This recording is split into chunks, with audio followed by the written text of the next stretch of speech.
Halo semua, selamat datang kembali di channel ini. Hari ini kita masuk hari kedua dari seri kita, dan topiknya seru banget.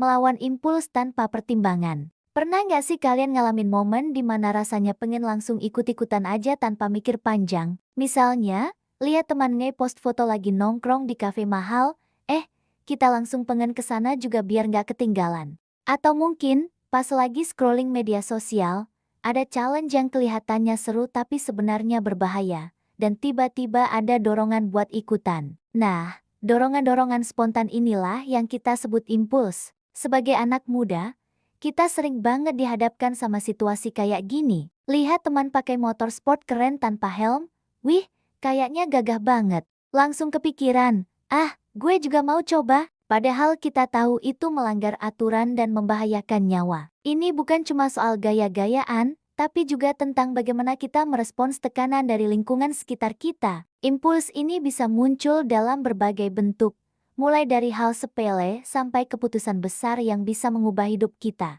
Alkitab punya panduan yang keren banget soal ini. Dalam Yakobus 1 ayat 19, dikatakan, "Tetapi ketahuilah ini, saudara-saudara, bahwa tiap-tiap orang hendaklah menjadi pendengar yang baik, tetapi pengucap kata-kata yang lambat, dan hendaklah ia melawan kemarahannya." Ayat ini ngingetin kita buat nggak buru-buru bereaksi. Coba deh kita bedah sedikit.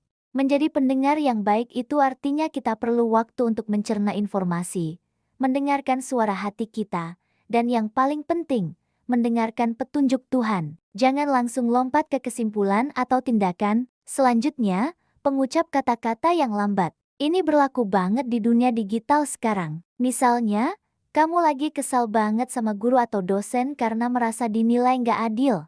Impuls pertama mungkin pengen langsung curhat, ngetik panjang lebar di grup WhatsApp, ngeluarin semua unek-unek yang negatif. Tapi Yakobus ngajarin kita buat ngerem dulu. Sebelum jari-jari kita menari di atas keyboard, coba ambil jeda. Tarik napas dalam-dalam. Mungkin, daripada langsung menyebar energi negatif di grup, kamu bisa coba tulis dulu semua perasaanmu di buku catatan pribadi atau jurnal. Dengan menuliskannya, seringkali kita bisa melihat masalahnya dengan lebih jernih dan emosi kita jadi lebih terkendali. Lalu bagian terakhir, melawan kemarahannya. Emosi itu wajar, guys. Marah, kecewa, sedih, itu semua bagian dari menjadi manusia. Tapi yang jadi masalah adalah ketika emosi itu mengendalikan kita dan mendorong kita melakukan hal-hal yang impulsif dan bakal kita sesali nantinya. Tuhan kasih kita akal budi dan kehendak bebas bukan tanpa alasan. Dia mau kita pakai itu untuk berpikir, bukan cuma sekadar ikut arus atau dikendalikan oleh perasaan sesaat.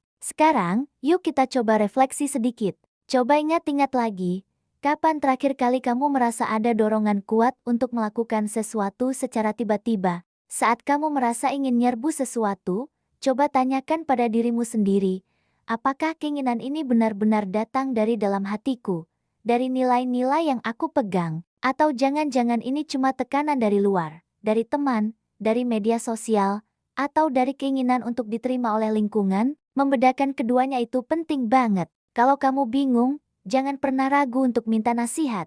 Kamu bisa ngobrol sama orang tua, kakak, sahabat yang kamu percaya, atau bahkan pemimpin rohani seperti pastor atau pendeta. Mereka bisa memberikan sudut pandang yang berbeda dan membantumu melihat situasinya dengan lebih objektif. Ingat, meminta bantuan itu bukan tanda kelemahan, tapi tanda kedewasaan karena kamu sadar butuh hikmah dari orang lain. Tuhan mau setiap tindakan kita itu penuh pertimbangan dan membawa kebaikan, baik untuk diri kita sendiri maupun orang lain. Ketika kita berhasil mengendalikan impuls, kita sebenarnya sedang melatih karakter kita untuk jadi lebih kuat, lebih bijaksana, dan lebih serupa dengan Kristus. Ini adalah proses, dan gak apa-apa kalau kadang kita masih gagal. Yang penting adalah kita terus berusaha dan belajar dari setiap pengalaman. Yuk, kita tutup dengan doa bersama. Tuhan Yesus, terima kasih untuk firman-Mu hari ini yang mengingatkan kami untuk tidak bertindak gegabah. Ajarilah kami untuk bisa mengendalikan emosi kami, untuk menjadi pendengar yang baik, dan untuk berpikir sebelum bertindak. Kami mau setiap keputusan dan tindakan kami bisa memuliakan nama-Mu dan membawa manfaat bagi sesama. Berkati kami dalam proses belajar ini. Tuhan, di dalam nama-Mu kami berdoa, amin. Terima kasih sudah nonton sampai akhir. Semoga video ini bermanfaat ya. Jangan lupa untuk like, komen, dan subscribe supaya kita bisa terus bertumbuh bersama. Sampai jumpa di video selanjutnya.